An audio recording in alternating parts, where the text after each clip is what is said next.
Maraming salamat po, lalong-lalo na po sa mga nakakapanood ng video ito. Maraming salamat po dahil binigyan mo ng pagkakataon ng sarili mo para tingnan ang napakagandang opportunity. Dalawa lang po pag-uusapan mo natin. Una, pag-uusapan mo natin magandang produkto. Pangalawa, pag-uusapan natin magandang negosyo. Pero siguro mas maganda pag-uusapan muna natin yung magandang produkto dahil naniniwala po ako pag maganda ang produkto, maganda ang negosyo. Pag maganda ang negosyo, maganda ang produkto. Ang maganda po dito sa product na pag-uusapan natin, ang involved health. Kung tatanungin ko po kayo, maganda bang negosyong health? Kung iisipin mo, magandang negosyong health. Pero at the back of your mind, hindi ka sigurado kung magandang health. Sige, tingnan natin. Kung tatanungin ko po kayo, importante ba sa tao ang health? O sobrang importante? Alam mo kung bakit ko tinanong yan? Simple. Pag tinanggal ko ang tao, may health. Pag tinanggal ko naman ang health, may tao. Ngayon uulitin ko, importante ba sa tao ang health? O sobrang importante? Kung sobrang importante sa tao ang health, anong ibig sabihin? Nagiging importante na rin sa tao ang business mo. Dahil ang business mo, health. Since tao po pag-uusapan po natin, naniniwala po ba kayo na ang tao may katawan? Oo naman. Kung tatanungin ko po kayo, importante ba sa tao ang katawan o sobrang importante?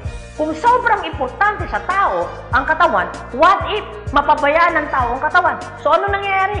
Nagkakasakit. Pag nagkakasakit ang tao, anong ginagawa? Nagpapadoktor, nagpapacheck up, nagpapagamot. Kung nagpapagamot ang tao, anong binibili? Siyempre, gamot. Ang gamot, gastos hindi.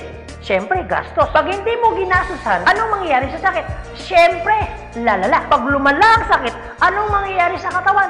Siyempre, manghihina. Pag nanghina ang katawan, akala ng iba, katawan lang ang nagkakaproblema. Pero hindi na alam, apektado ang trabaho. Pag apektado ang trabaho, apektado ang kita. Pag apektado ang kita, ang pinaka-naapektuhan sa lahat, yung pamilya. Ang pinaka-malupit na naapektuhan pa sa tao, yung pangarap mo. Sabi daw nila, madali raw kitain ng pera pag masipag at matyaga. Opo, tama po, madaling kitain ng pera basta masipag, matyaga. Pero ito naman sasabihin ko sa'yo, the moment na magkasakit ka, madali rin ubusin ng sakit ang pera mo. Lagi ko po ito sinasabi, anin mo ang limpak-limpak mong salapi kung punong-puno ka naman ng sakit. At ang pinakamahirap po dyan, wala na nga pera, mahirap na nga, may sakit pa. Yun ang masakit. Since present ang sakit, ano ngayon ang gagawin mo para hindi magkasakit? Simple, wala ka ng choice. Uulitin ko, wala ka ng choice. Kailangan mo nang uminom ng food supplement. Alam kung bakit? Marami ng kumpanya ng tayo. Marami ng pharmaceutical ng tayo. At hindi naman nila i-inventoyin ang mga produktong yan kung hindi kailangan. Bakit? Kasi kailangan mo na talaga. Ngayon, pwede mo sabihin sa akin, teka lang Anthony, food supplement? Gastos yan eh. Opo, gastos nga ang food supplement. Pero ito naman sasabihin ko sa'yo, di bali nang gumastos ako, at least healthy naman ako. Bakit? Pag nakakasakit ka ba, ano bang ininom mo? Di ba gamot? O tanong, gastos hindi. Di ba gastos? Kung ikaw tatanungin ko, anong gusto mo? Gumagastos ka na healthy ka? O gumagastos ka, may sakit ka? Parehas na gastos. Ang malupit mo niyan, every time na gumagastos ka, may sakit ka pa. Komportable ang katawan? Siyempre hindi. Sabihin na natin gumagastos ka dito, at least healthy ka naman. Ang pinakamaganda sa lahat, bukod sa healthy ka na, business mo pa. Dahil business mo ka, kumikita ka pa. Ang pinakamaganda sa lahat, bukod sa healthy ka na, kumikita ka pa. Bukod sa kumikita ka na, healthy ka pa. Ano ngayon ang pakiramdam na bukod sa healthy at kumikita ka na, nakakatulong ka pa? Maganda o napakaganda? O sige, pag-usapan naman natin yung magandang negosyo. Maaaring nagustuhan mo yung product, maaaring bibili ka ng product. Pero ito yung totoo, gagawin mo kayo negosyo. Kasi bakit? Pag business ang pinag-uusapan, hindi naman kasi lahat ng tao business-oriented. Karamihan ng tao is career-oriented. Alam mo kung bakit? Marami kasing tao na pagdating sa business, ang dami niyang perspective. Alam mo isa sa mga perspective ng tao pagdating sa negosyo? Una, wala akong pera. Pwede mong sabihin sa akin, teka lang Anthony, wala naman akong pera. Kanina, nung pinapanood mong video nito, wala kang problema. Pero ngayon, may problema ka na. Ano? Pera. Pangalawa, ang maaaring problema mo, wala akong time. Pwede mo sabihin sa akin, teka lang Anthony, okay yung negosyo kaso nga lang wala akong time. Walang kaso. Pero mayroong mas worse. Wala ka nang time. Wala ka pang pera. Pangatlo, maaaring itong problema mo. Teka lang Anthony, okay yung business. Kaso nga lang, hindi ko yan alam. Hindi ko yan hilig. Hindi ko yan linya. Ew. Pero ito yung totoo. Marami naman tao sa labas na ginagawa niya linya niya, ginagawa niya hilig niya. Pero tanong, kamusta ang buhay? Sabihin na natin, hindi mo to hilig. Sabihin na natin, hindi mo rito niya. Pero ito sasabihin ko, kung ito naman ang magpapabago ng buhay mo, bakit hindi mo siya ninyahin? Pang-apat, maaaring ito isa sa mga problema mo. Teka lang, Anthony, okay ang business. Kaso nga lang, risky yan. Naku, malulugi lang ako. Ang pinakamalupit, hindi mo pa tinatayo yung negosyo mo, feeling mo, lugi ka na. Ang matindi niyan, ano malulugi sa'yo? Eh di ba sabi mo, wala kang pera? Eto tanong, kung problema mo ang pera, problema mo ang oras, problema mo dahil wala kang alam, kasi iniisip mo baka malugi ka, ito sasabihin ko. Hindi lang naman to ang una or pangalawang pagkakataon na pwede kang ma-involve sa business. Kung yan ang problema mo, bakit? Pagdating kayo ng panahon, yan pa rin kayo problema mo. Pag-usapan po natin ang life cycle. Naniniwala ka bang may life cycle? Oo naman, importante po ang life cycle. Kasi po, hindi po magiging balanse ang mundo pag walang life cycle. Isa sa mga dinadaanan ng tao na life cycle, yung pag-aaral. Kung ikaw magkakanak o magkakanak pa lang, pag-aralin hindi. Siyempre, pag-aaralin. Kawawa naman yung bata pag hindi natuto, hindi marunong magsulat, hindi marunong magbasa. Pagkatapos mag-aral, anong susunod? Siyempre, gagraduate. Pagkatapos graduate, anong susunod? Siyempre, magtatrabaho. Pero pansinin mo to. Meron po mga tao hindi nakapag-aral, hindi nakagraduate, pero nagtatrabaho. Bakit? Isa sa mga life cycle po na dinadaan ng tao, kailangan po magtrabaho. Etong tanong, gusto niyo po ba habang buhay nagtatrabaho? Siyempre, hindi. Gustuin niyo man po magtrabaho ng 60 to 65 years old, wala na ho kayong choice. Ang sasabihin ng boss mo, you're out. Bakit? Anong tawag ko doon? Retire. Pag kayo po ba nag-retire, may pera wala? Siyempre, meron. Anong tawag mo doon? Retirement fee. Dahil ikaw ay nag-retire, ang trabaho, tuloy tigil. Siyempre, tigil. Pag tigil ang trabaho, ang sweldo, tuloy tigil. Siyempre, tigil. Dahil tigil ang trabaho, tigil ang sweldo, ang gastos, tuloy tigil. Siyempre, tuloy. Dahil tuloy ang gastos, ang retirement fee na pinaghirapan mo, maubos hindi. Siyempre, pwedeng maubos. Para hindi maubos ang perang pinaghirapan mo, anong gagawin mo? Maaaring nag-iisip mo ngayon kung ikaw nakakapanood ng video nito. Maaaring siguradong maiisip mo ngayon, business. Ito tanong. Kung papasok ka ngayon sa business para hindi maubos ang pera mo, teka lang, akala ko ba kanina iniisip mo, teka lang Anthony, wala akong pera kasi mamumulan ako dyan. Pero sasabihin ko, kung iniisip mo kanina, wala kang puhunan, mamumuhunan ka kasi, eh di ba ganun din dito? Mamumuhunan ka rin. Di ba sabi mo kanina, wala akong time? Kung iniisip mo na wala kang oras, bakit? Pagtungtong mo ng 60, 65, may oras ka ba ba? Sabi mo kanina, wala kang alam. Pero tanong, bakit pagtungtong mo ng 60, may alam ka? Buong buhay mo nagtrabaho, hindi nag-business. Dahil wala kang alam sa business, anong mangyayari sa pera mo? Siyempre, mauubos. Anong sense, nagtrabaho mo ng buong buhay mo, papasok ka sa business, dahil wala kang alam sa business, ang perang pinaghirapan mo, mauubos lang. Kaya marami pong mga tao nagre-retire, pumapasok sa business, still broke pa rin. Alam kung bakit? Kasi wala silang alam sa business. Kung ikaw ang nakakapanood ng video nito, huwag po kayo mag-alala. Kasi bakit? Later pa naman yan. Pero kung tatanungin kita, kung papasok ka lang naman pala sa business, anong gusto mo? Ngayon o later? Alam mo kung bakit ngayon? Simple. Pag ngayon mo ba inaral ang business, ngayon ka nag-decision mag-business, ngayon mo ginawa ang business, ngayon mo matututunan? Yes. Ngayon ka rin kikita? Yes. Pero pag later ka nag-decision mag-business, later mo ginawa ang mag-business, later kang pumasok mag-business, later mo inaral ang business, later mo matututunan? Yes. Later ka rin kikita? Yes. Kung papasok ka sa business, anong gusto mo? Ngayon o later? O sige Anthony, nagustuhan ko yung magandang negosyo, nagustuhan ko rin yung magandang produkto. Pero ito tanong, paano ko siya umpisan? Anong gagawin ko? Paano ako magiging membro ng AIM Global?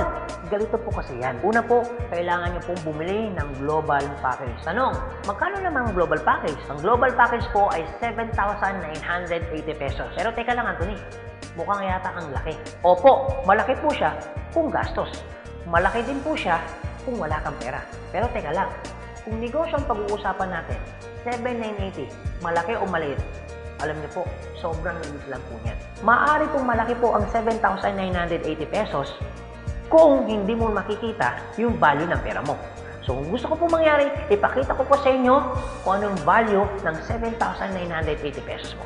Una, magkakaroon ka ng product na worth 6,000 pesos. Pangalawa, magkakaroon po kayo ng insurance. Meron po kami tinatawag na personal accident insurance na 200,000, unprovoked murder and assault na 50,000 pesos, 10,000 pesos medical reimbursement. Hindi lang yan, meron pa kami tinatawag na burial assistance na 10,000 pesos. Pangatlo, magkakaroon ka pa ng discount from 25% up to 50%. lifetime discount. Pang-apat, magkakaroon ka naman ng business kit, brochure, CD na kung saan magagamit mo sa pagninegosyo mo. Pang-lima, magkakaroon po kayo na tinatawag mo namin free medical check-up. CBC, urinalysis, fecalysis, chest x-ray, dental, lahat ng yan kasama po doon sa free medical check-up. Pang-anim, magkakaroon po kayo ng ATM, BDO at China Trust. I suggest po, kung ikaw ngayon ay nasa abroad, mas maganda pong kunin ninyo ang China Trust. Alam niyo kung bakit? This is an international debit card na kung saan po, mawi-withdraw ninyo ang pera ninyo na kahit saang bansa. Kung hindi naman po kayo mag-abroad, pwede po kayong kumuha ng BDO. At hindi lang yan, pang-pito, magkakaroon po kayo ng tinatawag ho naming web page. So ano pong advantage ng web page ho natin? Magkakaroon ho kayo ng DTC, Distributor Tracking Center, na kung saan mamomonitor nyo lahat ng transaction na nangyayari po sa business ninyo. At hindi lang yan, ang pinakamaganda, yung pang-walo. Meron po kami tinatawag na scholarship program. So ibig sabihin, pag naging member ka ng AIM Global, automatic bibigyan ho namin kayo ng scholarship certificate. So ang maganda po doon, sa scholarship po natin, transferable. Ibig sabihin, kung ikaw yung member, siya hindi member, kahit hindi mo kakilala, pwede niyo po itong i-transfer. At hindi lang ho yan. Ang maganda po sa scholarship po natin, ito po ay wala pong expiration. Kung ngayon ka ng member, bukas o bukas makalawa o 2 to 3 years from now, saka mo palang ginamit yung scholarship po namin o yung certificate po namin, hindi po siya may expire. Pwede nyo pa rin siyang gamitin. Ang maganda po dun sa scholar certificate po namin, wala ho tayong quota. No hidden agenda. Na pag yung bata po in-enroll mo na, hindi ho kayo obligado na gawin yung negosyo. Nasa sa inyo na lang po kung gagawin yung negosyo, hindi. Basta yung anak niyo po, tuloy-tuloy po yan sa pag-aaral. So wala ho tayong hidden agenda, no quota. Kahit hindi ho kayo bumili ng product, kahit hindi ho kayo mag-imbita ng tao, kahit hindi nyo po ito gawin. No obligation, no commitment. No hidden agenda. Yan po yung kabuuan ng global package ho natin doon sa perang binitawan mo na 7,980 pesos. Ang tanong, maganda po ba o napakaganda? Sulit o sulit na sulit? Okay, sige, ganito Anthony. Nagustuhan ko yung magandang negosyo. Nagustuhan ko rin yung magandang produkto. Sige, mag-join na ako. Eto tanong, kung ako pa papasok na ngayon, gagawin ko na yung negosyo. Paano naman ako kikita?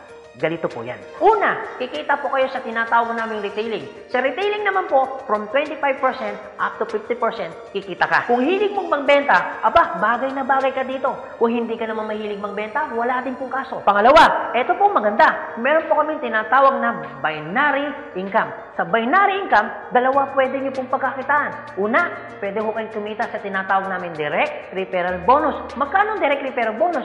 500 pesos. At pangalawa, pwede naman kayo kumita sa tinatawag namin match sales bonus o madalas ang tawag ho namin dyan, pairing bonus. Magkano naman ang pairing bonus? 1,500 pesos. O sige Anthony, mukhang maganda yung binary income na yan.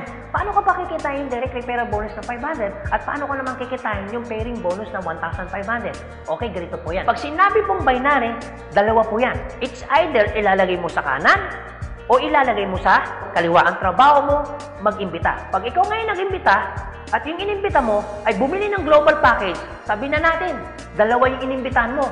Yung isa, inimbitahan mo, nilagay mo sa kanan.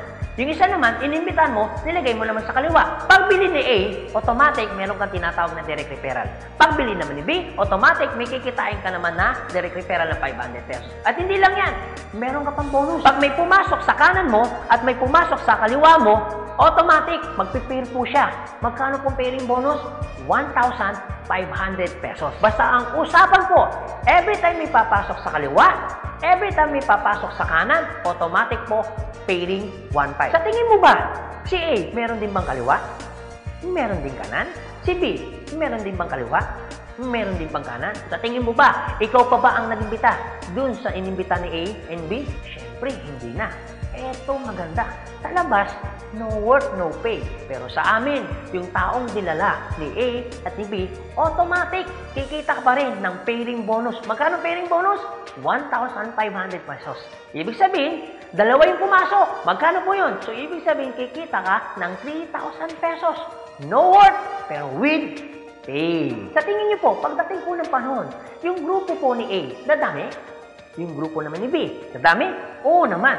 So tanong, may iwasan bang lumaki? Siyempre, hindi. Eh what if, Anthony, may pumasok isa? may pumasok isa, araw-araw. Anong ibig sabihin po niyan? Eh di ibig sabihin, araw-araw po, kikita ka ng 1.5. Eh paano kung ganito, Anthony? Dahil lumalaki po ang grupo, eh paano kung may pumasok 10 dito? Eh paano kung may pumasok dito 10 dito? Anong ibig sabihin yan? Eh di 10 po ng 1.5. So magkano yung 10 ng 1.5? Eh di 15,000. Eh paano kung araw-araw yan? Eh di ang ibig sabihin po yan, araw-araw po yan, 15,000, 15,000. Tuloy-tuloy po yan. Ang pinakamaganda niyan, yung 15,000 po ba? Malaki maliit? Siyempre malaki. Pero hindi lang mo yan. You have opportunity para kumita ng 24,000 pesos per day. Alam ko medyo nag-iisip ka. Maaaring iniisip mo na hindi ka kikita. Pero maaaring iniisip mo rin na kikita ka. Pero kung mag-isip ka ng hindi ka kikita, kung mag-iisip ka ng kikita ka, para sa ginawa mo, nag-isip ka pa rin. Pero kung mag-iisip ka lang naman, mas maganda lang pong nag-iisip ka, nakikita ka, kaysa naman nag-iisip na hindi ka kikita. Ito po masasabi ko sa inyo. Kung gusto mo ng pagbabago sa buhay, dapat may baguhin ka. Pero pag wala kang binago, walang mababago. Ang tanong, gusto mo ba ng pagbabago sa buhay? Siyempre, oo. Ang tanong, kailan mo uumpisahan ng pagbabago? So guys, maraming salamat po sa inyong lahat. God bless, and to God be the glory. See you at the top. Thank you.